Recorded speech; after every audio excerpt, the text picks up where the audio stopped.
ఎప్పుడూ పెద్దలైనటువంటి వారిని, ధర్మాన్ని నమ్ముకున్నటువంటి వారిని హింస చేస్తూ ఉండడం, ఇతరుల సొత్తు అపహరించి తీసుకురావడం, మహాపతివ్రతలైనటువంటి పరకాంతల్ని అపహరించి తీసుకురావడం, ఈ మూడు ఎప్పటికైనా మూలాన్ని పాడు చేస్తాయి. ఈ మూడు చెయ్యడమే పనిగా మీ నాన్న పెట్టుకుని ఉన్నాడు. అటువంటి వాణ్ణి విడిచిపెట్టి వెళ్ళిపోవడం వినా నాకు మార్గం ఏముంది? నా అంత నేను వెళ్ళలేదు. నేను మీ నాన్నకి బోధ చేస్తూనే ఉన్నాను. వద్దు అన్నా, ఈ పని చెయ్యవద్దు చెయ్యవద్దు అని చెప్పాను. ఒక అన్న తమ్ముడి పట్ల ఎలా ప్రవర్తించకూడదో అలా ప్రవర్తించి నన్ను ఇంటి నుంచి వెళ్ళగొట్టాడు. తాను వెళ్ళగొడితే నేను వెళ్ళిపోయానా? నేను తనని విడిచిపెట్టి నేను వెళ్ళానా? తను విడిచిపెట్టుకున్నాడు నన్ను.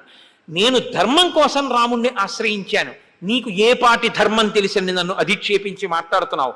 పెద్దలైనటువంటి వారి ప్రవర్తన తెలియని వాడు పెద్దల్ని అధిక్షేపించి మాట్లాడడం ఆయుర్దాయం నశించిపోవడానికి హేతు అవుతుంది. నీకేం తెలిసని మాట్లాడావు? నీకు చేతనైతే లక్ష్మణుడితో యుద్ధం చెయ్యన్నారు. ఇద్దరి మధ్య గొప్ప యుద్ధం ప్రారంభమైంది. 3 రాత్రులు జరిగిందండి. ఎన్ని అస్త్రములు ప్రయోగించాడంటే లక్ష్మణస్వామి అంతులేదు. ఇంచుమించు ధనుర్వేదంలో ఉన్న రౌద్రాస్త్రం, వాయవ్యాస్త్రం, ఐంద్రాస్త్రం, మహేశ్వరాస్త్రం, ఇన్ని అస్త్రములను ప్రయోగించాడు. ఇన్ని అస్త్రములను కూడా అవతల ఉన్నటువంటి ఇంద్రజిత్ ఆయన అస్త్ర ప్రయోగం చేత నిర్వీర్యం చేశాడు.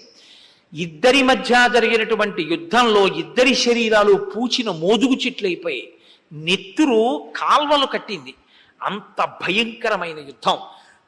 గరుత్మంతునితో సహా దేవతలు, సిద్ధులు, యక్షులు, గంధర్వులు, మహర్షులు అందరూ ఆకాశ మార్గంలో నిలబడి లక్ష్మణుని యొక్క శరీరమునకు తేజస్సు నశించకుండా, బలము తరిగిపోకుండా వాళ్ళు ఆశీర్వచనాలు చేస్తున్నారు ఇంద్రజిత్ నిగ్రహింపబడాలి అని. కొద్దిగా క్షోభకి గురి అయినట్టుగా ముఖవళికలు కనపడ్డాయి. ముఖ కవళికలు. వెంటనే విభీషణుడు వచ్చి కించిత్ నీరసపడుతున్నటువంటి ఇంద్రజిత్తుని విడిచిపెట్టవద్దు, తొందరగా బాణప్రయోగం చేసి పడగొట్టు అన్నారు.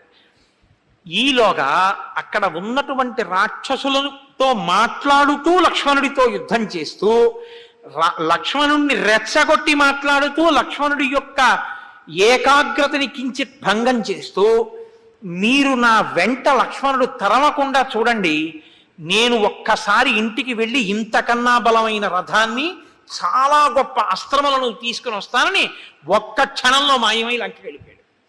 వెళ్ళిపోయి గొప్ప రథంతో మళ్ళీ అనేక ముసలములు, పరిఘలము, శూలములు, ఖడ్గములు అన్నిటినీ పెట్టుకుని తిరిగి మళ్ళీ యుద్ధభూమిలోకి వచ్చేసాడు. ఇంత లక్ష్మణస్వామి ఆశ్చర్యపోయారు. ఇటువంటి వాడు ఇంత వేగం, ఇంతగా అవతల వాళ్ళని మోహపెట్టి వెళ్ళిపోతుంటాడు, ఇంత మాయాయుద్ధం చేస్తాడు, ఇంతటి యుద్ధ విశారదుడు, ఏకకాలంలో ఇన్ని అస్త్రములు తెలిసిన్నవాడు, ఇంత బాణప్రయోగం చెయ్యగలిగిన వాడు అని లక్ష్మణమూర్తి భూమి మీద నిలబడి యుద్ధం చేస్తున్నారు. తన వారి మధ్య నిలబడి, రథంలో నిలబడి ఇంద్రజిత్ యుద్ధం చేస్తున్నాడు. ఇన్నాళ్ళకి ఎదురుగుండా చూస్తూ యుద్ధం చేసే అదృష్టం లభించింది. ఎప్పుడు కనబడడం, మేఘాలు చాటుకు పోతాడు. ఇవాళ హోమం అవలేదు కాబట్టి అదృష్టం దొరికింది. ఇలా యుద్ధం జరుగుతుంటే లక్ష్మణస్వామికి జ్ఞాపకానికి వచ్చింది, తనకి నిద్రలో ఉండగా కుబేరుడు అనుగ్రహించాడు ఒకప్పుడు ఒక అస్త్రాన్ని. ఆ అస్త్రాన్ని తీసి ఇంద్రజిత్ మీద ప్రయోగించారు. ప్రయోగిస్తే దాని చేత వ్యధని పొందాడు, కానీ సంహారము మాత్రం జరగలేదు. నిలబడి యుద్ధం చేస్తూనే ఉన్నాడు. ఇలా యుద్ధం చేస్తూ పోతే చీకటి పెరిగిన కొద్దీ, రాత్రి పెరిగిన కొద్దీ బలం పెరుగుతూ ఉంటుంది. లక్ష్మణ, నువ్వు నరుడివి కాబట్టి నీ బలం క్షీణించడం ప్రారంభమవుతుంది. ఇప్పటి వరకు మీ యొక్క తేజస్సు వల్ల, విశ్వామిత్ర మహర్షి యొక్క అనుగ్రహం వల్ల, పెద్దల ఆశీర్వచనం వల్ల నిలబడి యుద్ధం చెయ్యగలుగుతున్నావు ఇంద్రజిత్తుతో. కాబట్టి ఇక ఆలస్యం లేకుండా ఇంద్రజిత్తుని నిగ్రహించమన్నారు. ఏ అస్త్రాన్ని ప్రయోగిస్తాడు? ఏ అస్త్రాన్ని ప్రయోగిద్దామన్నా ఇంద్రజిత్ విఫలం చేస్తున్నాడు. ఇప్పుడు ఒకానొకప్పుడు ఇంద్రుడు ఆకుపచ్చటి గుర్రములు కలిగినటువంటి వాడు దానవ సంహారమునందు ప్రయోగించినటువంటి ఐంద్రాస్త్ర సంబంధమైన బాణాన్ని వింటినారియందు సంధించి ఆకర్ణాంతము లాగి ధనుర్వేదంలో ఎక్కడా లేనటువంటి ఒక మంత్రాన్ని అభిమంత్రించారు. అది ఏ అస్త్ర ప్రయోగానికి ఉపయోగించేటటువంటి మంత్రం కాదు. ధర్మాత్మ సత్యసంధశ్చ రామో దశరథిర్యది పౌరుషేచా ప్రతిద్వంద్వ శరైణం జహిరావణిం. దీన్ని రామాయణానికి మూలమంత్రం అంటారు. రామాయణ మూలమంత్రానికి వ్యాఖ్యానం జరిగిన మరునాడు హనుమత్ జయంతి రావడం చాలా చాలా గొప్ప విశేషం నిజంగా. కాబట్టి ఆయన అన్నారు, ధర్మాత్మ, రాముడు ధర్మాత్ముడైతే, సత్యసంధశ్చ, రాముడు సత్యమును తప్ప ఎన్నడూ అసత్యము పలకని వాడైతే, రామో దశరథిర్యది, రాముడు నిజంగా దశరథ మహారాజు గారి కొడుకే అయితే, పౌరుషేచ, రాముడికి పౌరుషం ఉంటే, ప్రతిద్వంద్వ, నా ఎదురుగుండా నిలబడినటువంటి ఈ ప్రతిద్వంద్వి, నాతో యుద్ధం చేస్తున్నవాడు, శరైనం, ఈ బాణము చేత, జహి, మరణించుగాక, రావణిం, రావణ కుమారుడైన ఇంద్రజిత్ అని సంకల్పం చేసి బాణప్రయోగం చేశారు. వెంటనే సశిరస్త్రాణం శ్రీమజ్వలిత కుండలం ప్రమధ్యేంద్రజితక్కాయాత్ పాతయామసభూతలే, గొప్ప కిరీటంతో, కుండలములతో, శిరస్త్రాణంతో వెలిగిపోతున్నటువంటి ఇంద్రజిత్ యొక్క శిరస్సు కంఠము నుండి వేరై భూమి మీద పడిపోయింది. ఇంద్రజిత్తు మరణించాడు. దేవతలు, గంధర్వులు, ఋషులు, మహర్షులు అందరూ పెద్ద పండగే చేసుకున్నారు. ఎంత సంతోషపడిపోయారో ఇంద్రజిత్ మరణంతో. ఇప్పుడు అంతటి గొప్ప యోధుడే, అంతటి భక్తితత్పరుడే లక్ష్మణస్వామి ఈ మాట అనొచ్చా బాణప్రయోగం చేస్తూ? రాముడు ఎంత ధర్మాత్ముడో లక్ష్మణుడికి తెలుసు. కానీ లోకం రామచంద్రమూర్తి మీద కొన్ని అపవాదులు వేసింది. అవేవి? ధర్మాత్మ, రాముడు ధర్మం తప్పాడు అన్నారు. ఎక్కడ ధర్మం తప్పాడు అంటే, చెట్టు చాటు నుంచి వాలి మీద బాణం వేశాడు, అందుకని ధర్మం తప్పాడన్నారు. ధర్మం రాముడు తప్పలేదు అని మరొక గొప్ప రుజువు ఏమిటంటే, రాముడు ధర్మం తప్పి ఉంటే ఈ బాణం ఇంద్రజిత్తుని కొట్టదు.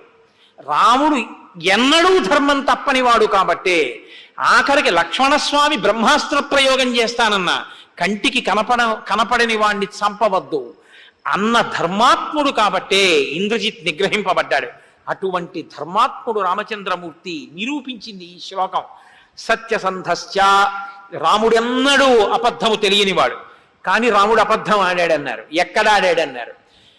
అయోధ్యకాండలో పట్టాభిషేకం జరగకుండా రామచంద్రమూర్తి అరణ్యవాసానికి బయలుదేరి వెళ్ళిపోతున్న సమయంలో అంతఃపురంలోంచి బయటికి వచ్చినటువంటి దశరథ మహారాజు గారు ఉత్తరీయం జారి పడిపోయి ఉండగా, రామచంద్రమూర్తి కూర్చున్నటువంటి రథాన్ని తోలుతున్నటువంటి సుమంత్రుణ్ణి రథాన్ని ఆపు ఆపు తీసుకువెళ్ళద్దు అని పెద్దగా అరుపులు అరుస్తుంటే, రథస్థితుడైనటువంటి రామచంద్రమూర్తి రథాన్ని ఇక్కడ ఆపకుండా నువ్వు నడుపు నడుపు అంటుంటే, ప్రభువైన దశరథ మహారాజు గారు రేపు తిరిగి వచ్చిన తర్వాత నేను ఆపు అన్నప్పుడు రథాన్ని ఎందుకు ఆపలేదు అని నన్ను దశరథుడు అడిగితే నేనేం చెప్పను అని రాముడిని అడిగితే, రాముడు నేను ఆపద్దు అన్నాను కాబట్టి రథాన్ని అరణ్యానికి తీసుకెళ్ళిపోయి తిరిగి వచ్చిన తర్వాత రథచక్ర సవ్వడిలో నీవన్న మాట నాకు వినపడలేదని చెప్పి అన్నాడు.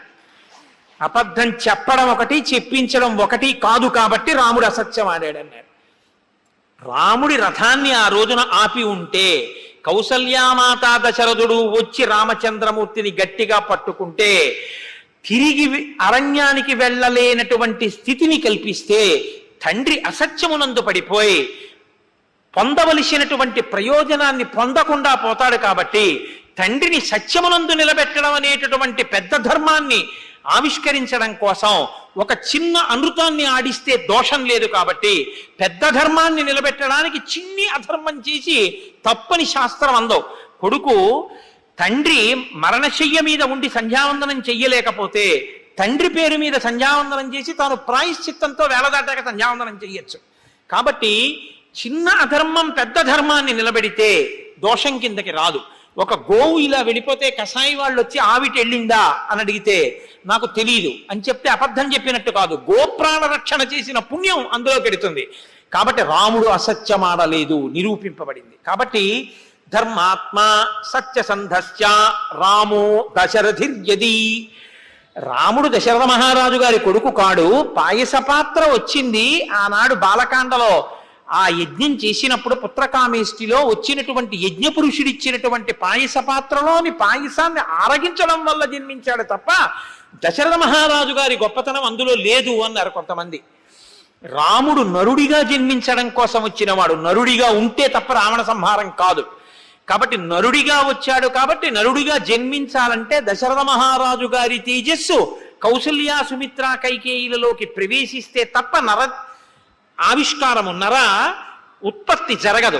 కాబట్టి దశరథ మహారాజు గారి కొడుకుగానే వచ్చాడంటే పూర్ణమైనటువంటి నరుడిగానే రాముడు నడిచాడు తప్ప ఎక్కడా ఈశ్వరుడిగా రామాయణంలో రాముడు నడిచి చూపించలేదు అని నిరూపించింది. కాబట్టి ఆయన దాశరథియే, దశరథ మహారాజు గారి కొడుకే.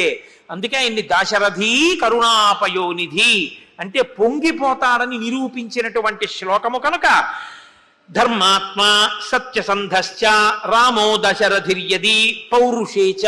రాముడికి పౌరుషం లేదన్నారు ఒకప్పుడు. ఎప్పుడు 14,000 మంది కరదూషణాదులతో ఆయన యుద్ధం చేస్తుంటే బాణ పరంపర చేత దెబ్బతిన్నటువంటి కరుడు ఒంటి నుంచి రక్తం కారిపోతూ తాటి చెట్టు ప్రమాణంలో గబగబా నడిచొచ్చి రామచంద్రమూర్తి మీద పడిపోతుంటే బాణం వెయ్యడానికి చోటు లేక వింటినారిని వెనక్కి లాగడం కోసం 3 అడుగులు వెనక్కి వేశాడు. యుద్ధంలో ధనస్సు పట్టుకున్నవాడు 3 అడుగులు వెనక్కి వేస్తే పౌరుషం లేనివాడి కింద లెక్క. కరుణ్ణి చంపేటప్పుడు 3 అడుగులు వెనక్కి వేశాడు కాబట్టి పౌరుషం లేదు అని కొంతమంది విమర్శ చేశారు. కానీ తన ఎదురుగుండా నిలబడినటువంటి వాణ్ణి సంహరించడానికి వింటినారిని ఆ కర్ణాంతము లాగడానికి కావలసినంత వ్యవధానము లేని కారణం చేత అటువంటి స్థితిని కల్పించుకోవడం కోసం ఒక యోధుడు 3 అడుగులు వెనక్కి వేస్తే అది అపసర్పణమవుతుంది తప్ప అది ఎప్పుడూ ధర్మాతిక్రమణము కాదు, అది పౌరుషము లేకపోవడము కాదు అని మనకి శాస్త్రాలు చెప్తున్నాయి. కాబట్టి పౌరుషేచ, రాముడు ఆనాడు చేసినది తప్పు కాదది అపసర్పణమే తప్ప రాముడు 3 అడుగులు భీరువై వెనక్కి వేయలేదు అని ఈ శ్లోకము నిరూపించింది. రాముని యొక్క వైభవాన్ని, రాముని యొక్క శీలాన్ని, రాముని యొక్క గుణములను నిరూపించిన శ్లోకం కనుక ఈ మాట అంటే ధనుర్వేదంలో లేని మంత్రానికి ఇంద్రజిత్ యొక్క శిరస్సు పడిపోయింది కనుక రాముడు ఎంతటి గుణవంతుడో నిరూపించినది కనుక శ్రీరామాయణానికి అంతటికీ కూడా 24,000 శ్లోకాలలో రామాయణానికి మహామూలమంత్రంగా ఈ శ్లోకాన్ని పెద్దలు స్వీకరిస్తారు. అందుకే రామాయణానికి మూలమంత్రం ఏమి అంటే ఇదే మంత్రం. ధర్మాత్మ సత్యసంధశ్చ రామో దశరథిర్యది పౌరుషేచ ప్రతిద్వంద్వ శరైనం జహిరావిణిం. కాబట్టి ఈ మాట చెప్పగానే ఇంద్రజిత్ యొక్క శిరస్సు పడిపోయింది. ఇంత గొప్పగా రామచంద్రమూర్తి యొక్క వైభవాన్ని నిరూపించినటువంటి శ్లోకము. తదనంతరము ఆ ఇంద్రజిత్ పడిపోగానే ఒక్క రాక్షసుడు లేడు, అందరూ పారిపోయారు లంకలోకి. ఇప్పుడు లక్ష్మణస్వామి మెల్లమెల్లగా అడుగులు వేసుకుంటూ రామచంద్రమూర్తి దగ్గరికి వెళ్ళారు. మెల్లమెల్లగా అంటే నీరసం వల్ల అనుకోకండి, సిగ్గు పడిపోయాట. దేనికి సిగ్గు అంటే అన్నయ్యంతటి మహావీరుడి దగ్గరికి వెళ్ళి అన్నయ్య నేను ఇంద్రజిత్తుని చంపానని ఎలా చెప్పను, నేను చంపానన్నయ్యా అని చెప్పడం శుభవార్త. కానీ అన్నయ్యంతటి వాడి దగ్గరికి వెళ్ళి అన్నయ్య నేను చంపానని చెప్పనా అని సిగ్గుపడి గట్టిగా చెప్పకుండా గొణిగేట. గొణిగితే రామచంద్రమూర్తి ఏరా నాన్న ఇంద్రజిత్ సంహారం అయిందిగా అన్నట్ట. అప్పుడు పక్కనున్న విభీషణుడు గట్టిగా చెప్పేట, మహానుభావుడు ఈ లక్ష్మణస్వామే ఇంద్రజిత్తుని సంహరించాడన్నట్ట. అన్న తర్వాత రామచంద్రమూర్తి ప్రియమార తమ్ముణ్ణి కౌగిలించుకుని ఒళ్ళంతా తడివి నాన్న ఎంత కార్యాన్ని సాధించావురా అని తొడ మీద కూర్చోబెట్టుకుని మూర్ధన్య స్థానంలో ముద్దు పెట్టుకున్నారు. అక్కడ సుషేణుణ్ణి పిలిచి ముక్కు దగ్గర ఒక ఓషధి పెట్టించారు. ఆ ఓషధి వాసన చూడగానే ఆయన గాయములన్నీ మానిపోయి ఒక్కసారి పూర్వం ఎటువంటి తేజస్సుతో ఉండేవాడో అంతటి తేజస్సుతో లక్ష్మణస్వామి సంతోషంగా రామచంద్రమూర్తితో కలిసి కూర్చున్నారు. ఇంద్రజిత్ వధ అయిపోయింది కాబట్టి ఇంకా రావణ వధ కేవలము నిమిత్తమే. ఇక కుడిబాహు లేనివాడు రావణాసురుడు.